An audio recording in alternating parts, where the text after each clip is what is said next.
Okay. Rock and roll. We are, in fact, recording.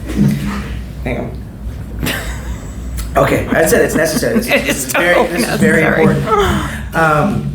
Okay, good morning, everybody. Welcome back to Unleash Your Potential. My name is John Brucato. I'm your host. Our co-host, Robert Vidia, he is in Brownsville, Texas, just tearing it up right now. So we're going to have a segment from him a little bit later. But hey, we're back for more, ways to level up and become the best version of yourself. And I'm so excited for our special guest today, Caryn Craig. Is such a good friend of mine.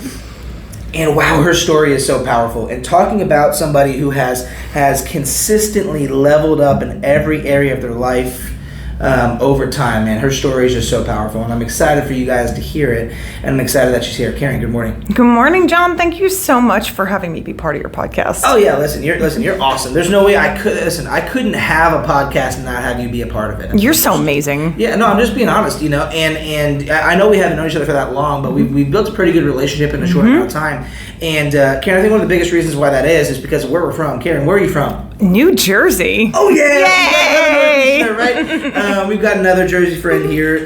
Shout out to my parents, because they always give me crap all the time because I jokingly talk shit about New Jersey. I always say, like, in fact, when I'm in front of the room here with all my agents and wherever I am, I always say I'm from a different country, and then people say, wait, which country? New Jersey, ever heard of it? And they start cracking up because it's so different, right? It is. And how long have you been in Texas now? I have lived in Texas for 21 years. Wow, that's amazing. And Caryn, this is my 10th year. Actually, this month, end of this month, will be 10 years. Is it really? Yeah. Congratulations. I'm a decade in Texas, right? Yeah, right? See, I love that. Right? Congratulations. So you've been free for 10 years, right?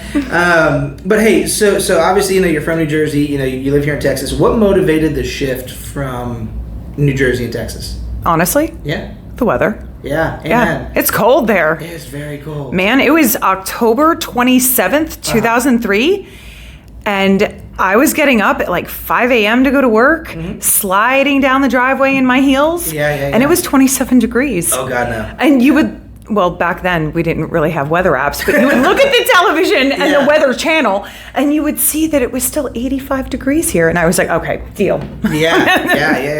That decision was made. You got to shovel snow, which is miserable. You got to start your car like 45 minutes before you want to leave. Yep. Yeah, no, it's miserable. And it's funny, you said October 27th. That's my parents' wedding anniversary. Oh, yeah? Well, happy early/mid anniversary to your parents. Yeah. My parents' anniversary was yesterday. Oh, yeah? Yeah. No kidding. Yep. Wow. Okay. Happy belated anniversary to your parents. Yeah, 46 years. 46 years. 46. Wow. That's a long time. That is a long time. That's longer than I've been alive. I know. Well, wow, John. Okay. It's actually longer than I've been alive, too. That's a good thing. It is a good thing.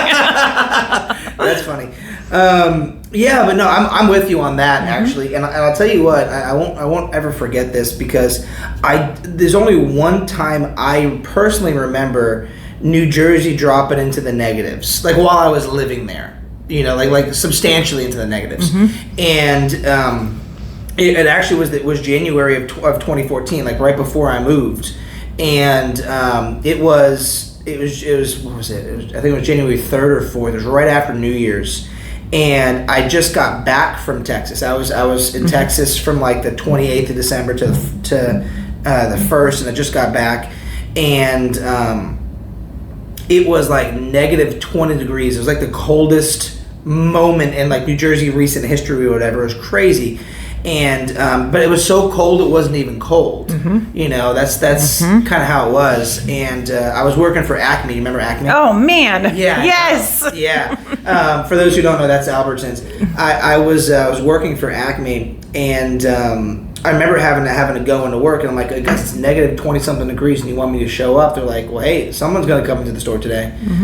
So that way, I just said, you know what, I'm too old for this shit. Yep. And I was 19. You were 19. Yeah, no, it's funny. And we were just talking about weather today, right? We were. So New Jersey not only is cold now, but they get earthquakes. Yep. They get tornadoes. And they did get a hurricane. They got Hurricane Sandy. Right? That's which right. we were not prepared for, and Houston, it gets cold now. Yes. Not New Jersey Not cold. New Jersey cold, but cold enough that we have to wear sweaters. Yeah, no, which is not normal. No. When I first got here, I was at UH. I went to UH. That's one of the reasons why I moved. And like it was January, and I was walking around in shorts and a t-shirt, and everyone was like wearing scarves and beanies and gloves. I'm like, what are you guys doing? It's like 30 or 40 degrees outside. What's going on? And they were looking at me like I was crazy, just, right? From where we're from, right? Right. So anyway, Caryn, so you've been living here 21 years, and during that time, I mean, you've had a lot of great things happen and a lot of ups and downs and all arounds. That's right. And so what career path have you settled on? Or what? That's not. Hold on. Let me rebuke that because I don't mean settle like settle. That's right. not what I mean. But what career path did you end up in? So I've been a small business owner for almost the entire time I've lived in Houston. That's amazing. I've owned bars, nightclubs, restaurants, and one food truck. Wow. But really, I'm in real estate. Yeah. So I think we can merge those two paths. Yeah. As commercial and investment real estate, because that's what I've been doing. Yeah, and even the restaurants and all that kind of stuff, And, yep. And I think if I remember correctly, like you didn't just go to school for real estate. Like you learned a lot of the stuff from all the hard knocks. Do I understand that right? You are correct. I was, I have ADHD. And so high five, me too. High five. Yes. It's my superpower. Yes. And yes, it is. Wait, real quick, I don't mean to interrupt you. For those plugging in, it is a superpower to have ADHD. For sure. As long as you learn how to control it. That's 100%. Yeah. So in the 80s, because I'm older than you, in the 80s. That's okay. We'll say the 80s. So cute. We're talking from history. So cute. Yeah. So in the 80s, especially as a young girl, they didn't know how to deal with that. Yeah. I was taught to sit there like this. And anybody who has ADHD knows that that's almost torture. Yeah, it's rough. And I can't even do that now. No, I can't either.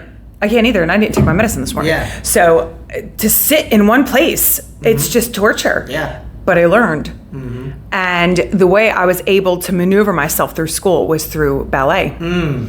And, was that the right career for me? Clearly not. Yeah. But it was how I was able to get through school because, you're constantly moving. Yeah. And, now we have children and we know children need movement. They cannot sit in one place. So I learned a lot about myself. Yeah. Now as an adult looking back, I've learned a lot about myself through that. That's how I had to maneuver my way through my education. And then when I was in my late 30s, I got my MBA. Oh, there you go. A much different student in my late 30s because, my brain was fully formed. Sure. By Plus that. you've learned a few things about yourself and how to few handle things. Yeah. Yeah. And so what's really interesting, let me tell you this story. Yeah. Remember they used to have Take Your Daughter to Work Day? Yeah. Well, I went to Take Your Daughter to Work Day when I was 14. Oh, wow. And I went to Merrill Lynch with my cousin. No kidding. Right?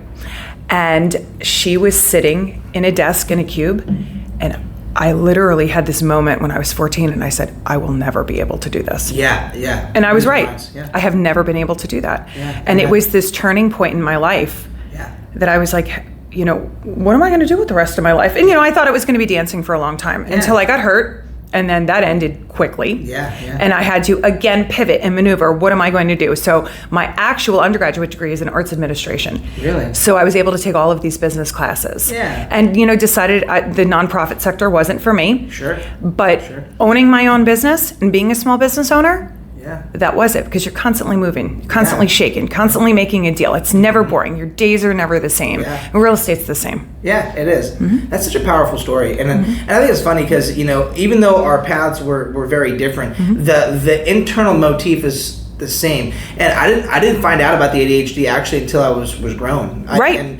My parents, God bless them, they really didn't believe in not saying that people's parents, they didn't create limitations, right? And what I mean by that, by the way, for those plugging in, I'm not saying that if someone got diagnosed as a young kid and they're doing stuff that there's limiting beliefs or anything like that. That's not what I'm saying. Right. But they just didn't get me, checked out or tested or any of that kind of stuff.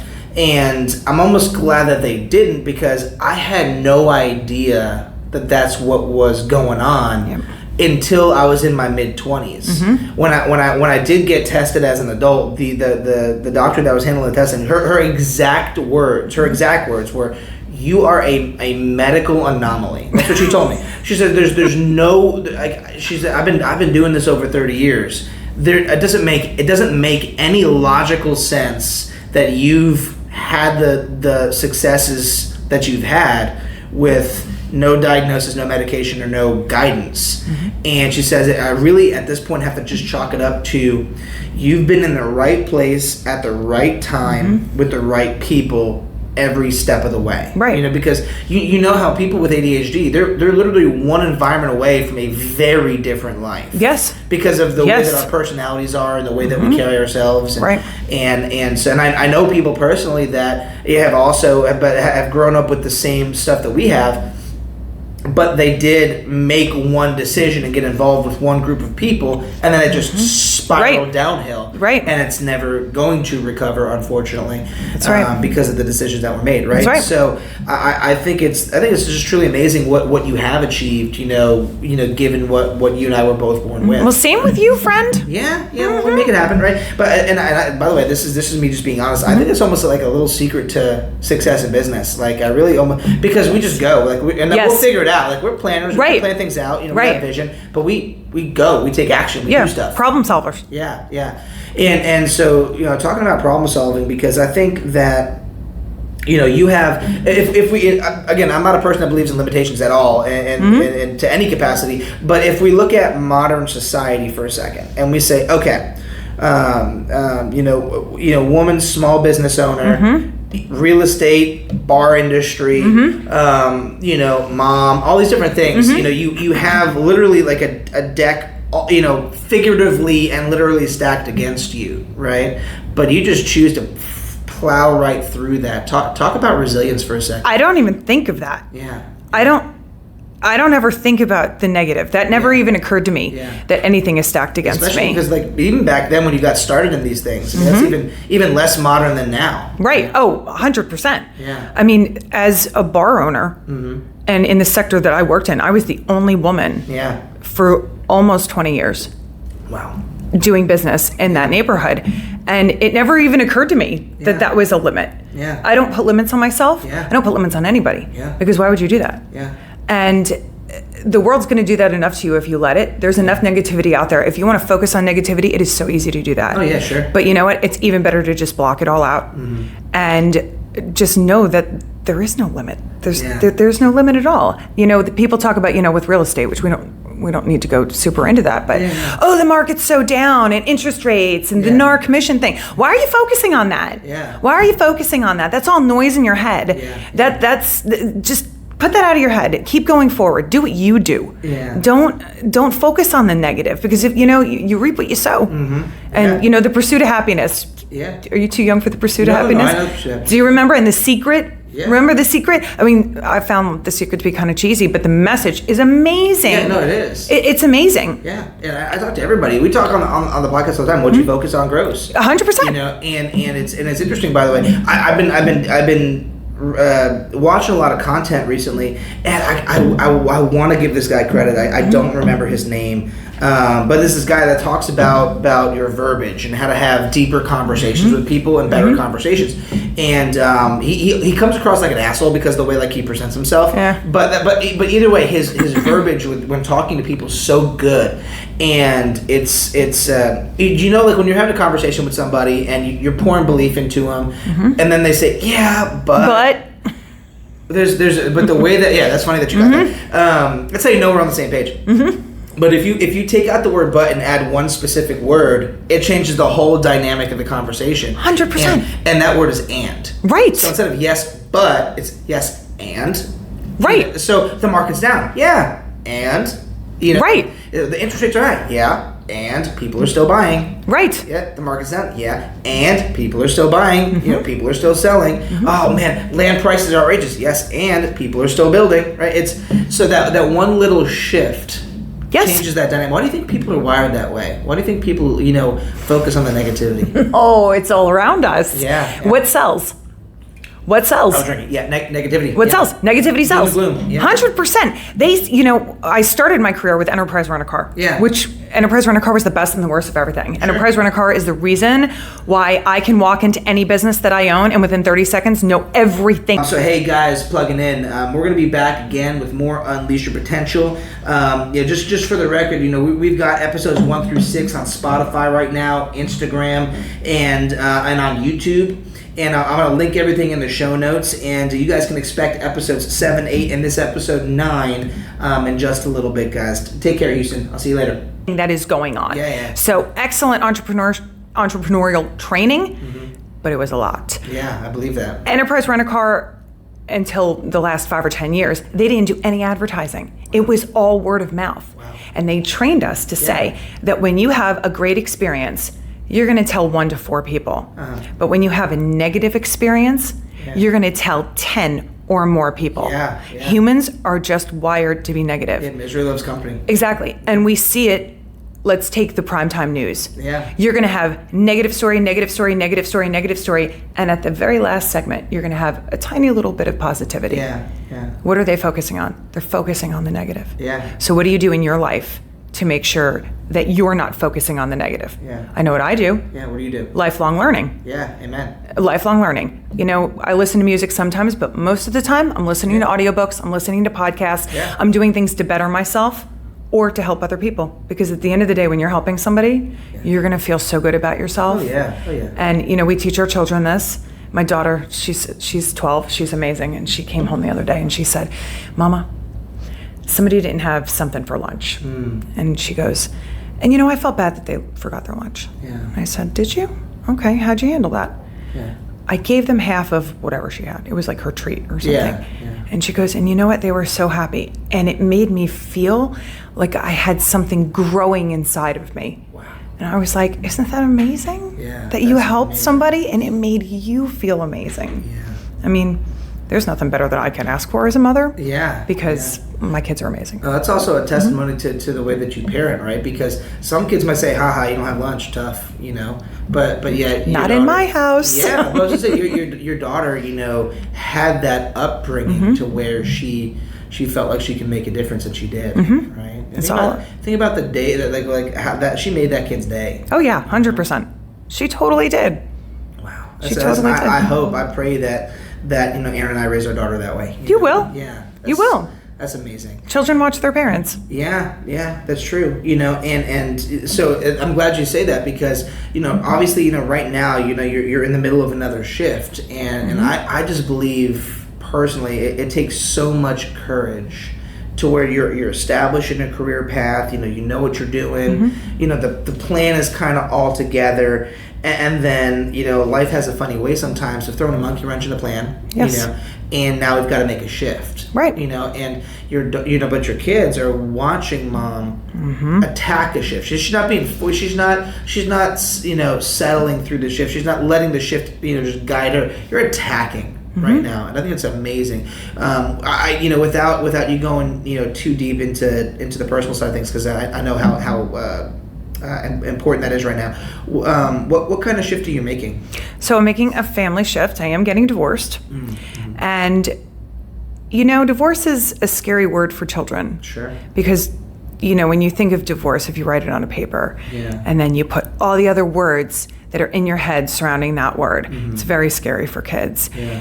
And I think that marriage is hard. Yeah. And you have to take that time for yourself and figure out what the best way to have a family is. Yeah. So what's best for you, what's best for your spouse, and what's best for your children. Yeah. But most importantly, the children. Yeah. And, we're so lucky in this day and age where family doesn't mean husband, wife, 2 kids, dog, backyard. Yeah. It doesn't mean that. Yeah.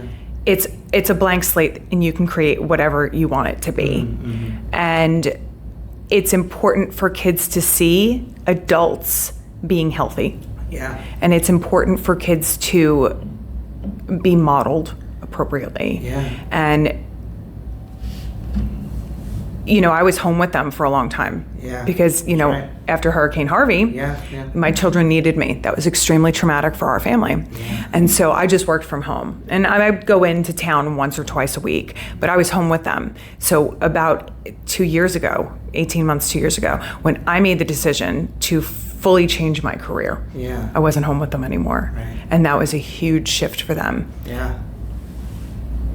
But they were resilient kids. And they made the shift with me. Yeah. And now we sit in my car and we talk about buildings and commercial real estate and investments. And, that's good for them. They whine and complain that they don't like my podcast. I mean, they're going to love this one. They're going to love this one. But normally, they don't want to listen to Tripwire and they don't want to listen to Commercially Speaking or any of the other ones. Yeah. Even though, major props to Tripwire and Commercially Speaking, because those are my two favorite podcasts. Yeah. But instilling, we're gonna make the top three. Yeah, top three. Top three.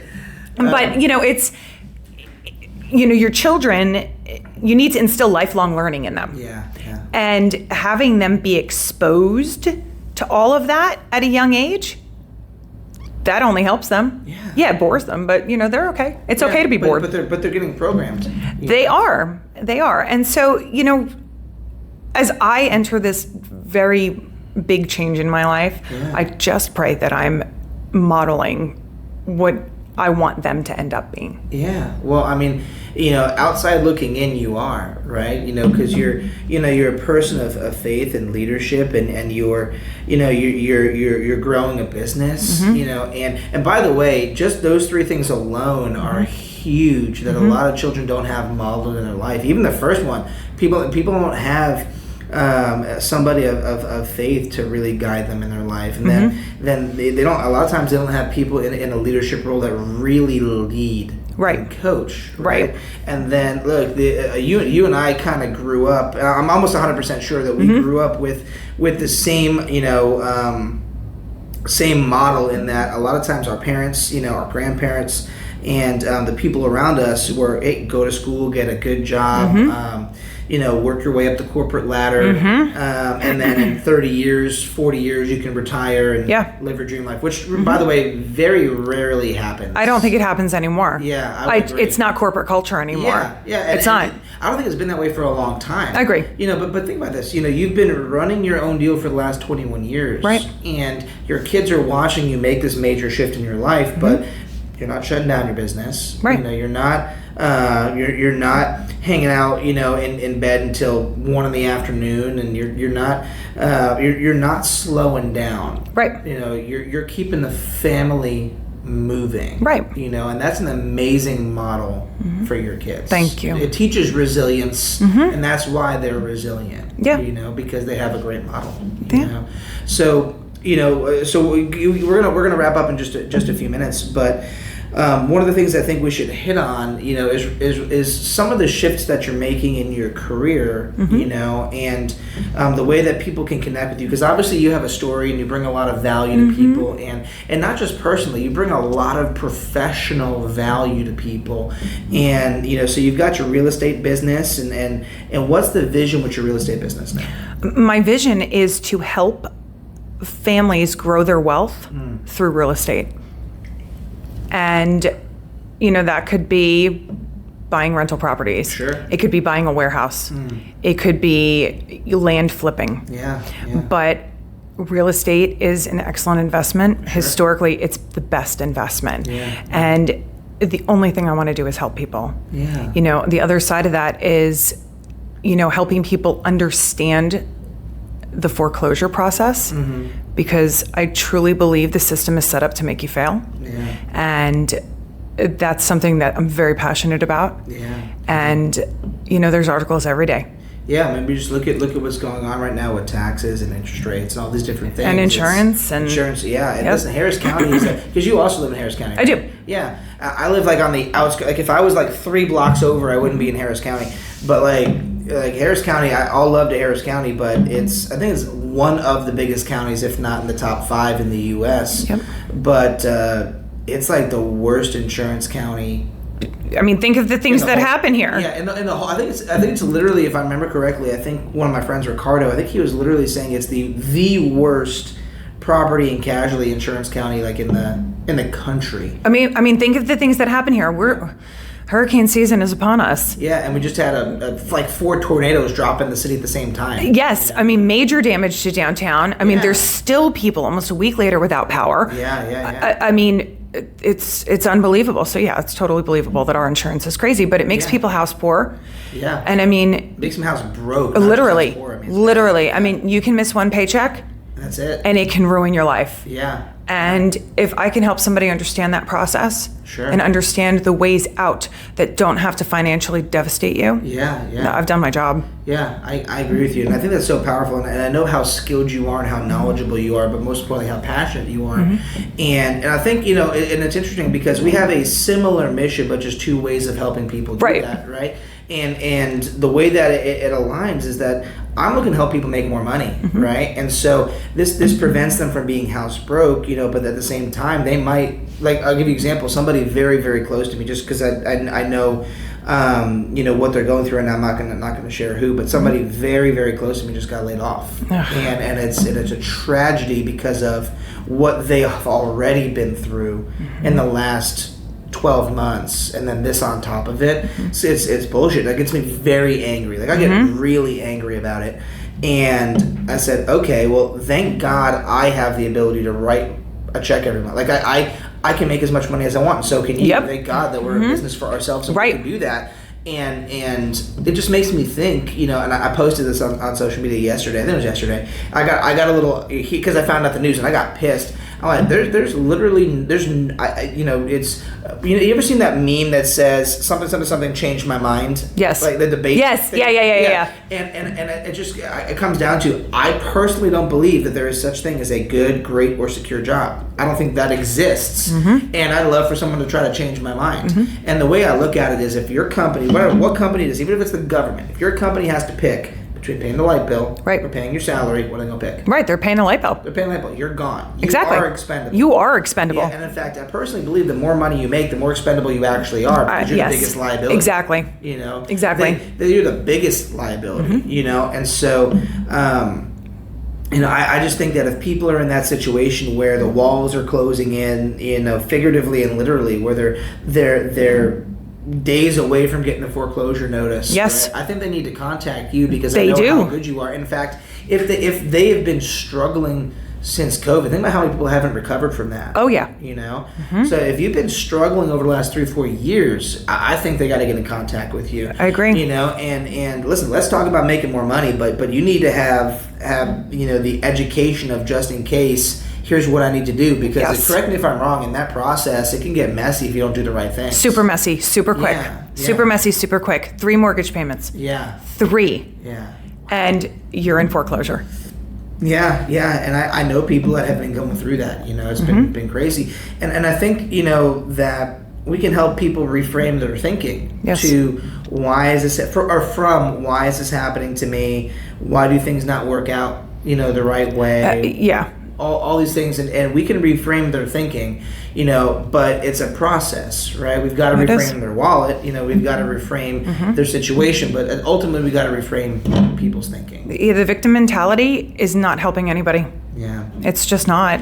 How can we help your friend? Yeah. Well, the one that's going through foreclosure, or the one that's getting laid off? Either. Yeah. So the one that's going through foreclosure, I'll actually get you in contact with them. They've been a friend of mine for a long time, and he was telling me that, I literally just talked to him 2 days ago, and he was telling me that he's got a sizable check coming. He gets bonuses. Like, he's got his salary, but he gets bonuses. Excuse me. He's got a sizable check coming, by Friday, but it's not going to be enough. So he's going to have to. He's already sold all the things he could sell. It's an interesting situation. I'd love to help him. Yeah, I'll get you in contact with him. He's a good friend. But in terms of the person who got laid off, it's actually somebody that said is very important to me, and I'm already working with them on making sure that's taken care of. Good. And but yeah, no, just in wrapping things up, I think there's a clear message that I think you can send to people, Caryn, about the way they think and the way they carry themselves, right? So what message would you leave people, about the victim mentality, or about the way you can carry yourself and how you think, and what do you think? I think maintaining a positive attitude is the most important thing that you can do. Yeah. Because throughout every bit of darkness, there's still positivity. Yeah. And sometimes you just have to find it. And for me, sometimes that means, I'm having a bad day and I'm going to shift what I'm doing. Yeah. Because you have to find the positivity. If you sit there and you dwell in the negative then you are going to just roll downhill. And sometimes you're so far down that hill, you can't trudge back up. Yeah. And you don't ever want to get to that point where you can't trudge back up. Right. So the way you do that is you shift. Yeah. And you shift towards the positive, even if it's a tiny little thing. Yeah. Even if it's a tiny little thing. Yeah. Grasp onto it and don't let go. Yeah, I love that, Caryn. And if people want to get a hold of you, what's the best way for them to do that? My website. So I like to say I'm a Caryn, not a Karen, because my name is spelled Caryn. Yeah. So my website is CarynCraig.com. So CarynCraig.com. Awesome. And I'm going to link that in the show notes, by the way. Thanks. Yeah. And I know you're pretty prevalent on social media, too. You do a lot on social media. I am. Do you happen to know off the top of your head what your Instagram handle is? It's at Caryn Craig Realtor. Okay, awesome. So I'll make sure people can. I'll put that in the show notes Okay. too. But Caryn, thank you for being here. Thank you for having me. You're so amazing. Hey, I have my moments, right? But hey, as we sign off, guys, we're going to be back again with more Unleash Your Potential. Just for the record, we've got episodes 1 through 6 on Spotify right now, Instagram, and on YouTube. And I'm going to link everything in the show notes. And you guys can expect episodes 7, 8, and this episode 9 in just a little bit, guys. Take care, Houston. I'll see you later.